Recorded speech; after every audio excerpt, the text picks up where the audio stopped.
कोई छोटी सी बालिका वो रोज पत्र भेजती जगन्नाथ जी को, तो जगन्नाथ जी को कुछ और शब्द कह करके संबोधित करती, वो भैया मानती, उसके कोई भाई नहीं थे, वो कहती हे जगन्नाथ जी आप मेरे भाई हो। तो बोले रोज पत्र भेजती महाप्रभु जी को कि रक्षाबंधन पे मैं आऊंगी, मेरी अवस्था अभी केवल 5 साल की है और मैं आपसे कभी मिली नहीं हूँ, मैंने केवल माता जी से आपके बारे में सुना है और मैं आऊंगी जगन्नाथपुरी, रक्षाबंधन वाले दिन आऊंगी, राखी लेकर के आऊंगी, हे जगह तुम मेरे हाथ से राखी पहनोगे ना।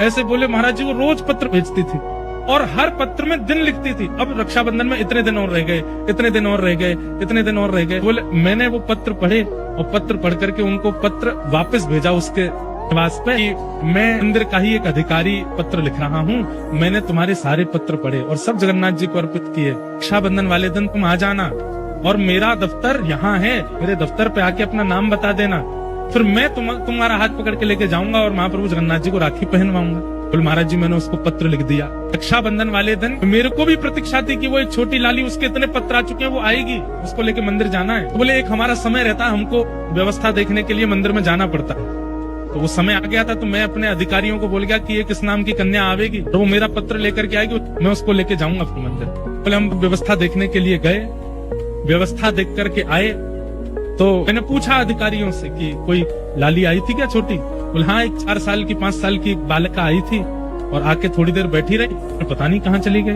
बोले मैं फिर ढूंढने निकला, पता नहीं कहाँ चली गई बेचारी, इतने साल से पत्र लिख रही है, इतने दिन से पत्र लिख, उससे राखी तो बंधवा दे। तो मैं जैसे ही दफ्तर से बाहर निकला वो आ रही थी, तो मैंने उससे कहा तुम वही लाली हो जो पत्र लिखती थी? उसका नाम पूछा तो बोले हाँ मैं वही हूँ। तुम क्यों नहीं रुकी, चलो मैं तुम्हें मंदिर ले चलूं, राखी पहनवा दूं। बोले मैं तो राखी पहनाया ही जगन्नाथ जी को, तुम कैसे पहना के आ गए? बोले आप यहाँ थे नहीं, मैं आई तो मुझे किसी ने कहा कि आप तो अभी गए, थोड़ी देर बैठो, और पता नहीं कहाँ से एक भैया आए बाहर से और मेरा हाथ पकड़ के, गोरे चिट्टे भैया बिल्कुल इतने गोरे। तो एडमिनिस्ट्रेशन वाले बोले मुझे लगा कि भाई हमारे उड़ीसा में सांवले होते हैं थोड़े, गोरा कौन आया? बोले गोरे चिट्टे आए और हाथ पकड़ के ले गए और बोले लो यहाँ पे राखी बांध दो और जगन्नाथ जी को राखी पहना दो, और बोले अंदर पहनवा करके आए।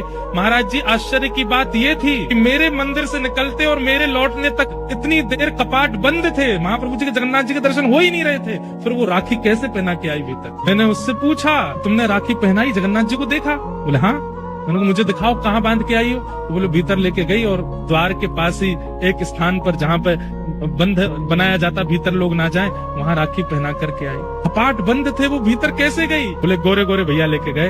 तो फिर मन में भाव आया कि श्री बलभद्र जी आए और आकर के लाली को लेके गए, बोले जगन्नाथ जी को राखी पहना। आज भी एक नहीं अनेक लीलाएं मैंने सुनी है, आज भी महाप्रभु जगन्नाथ जी करते हैं।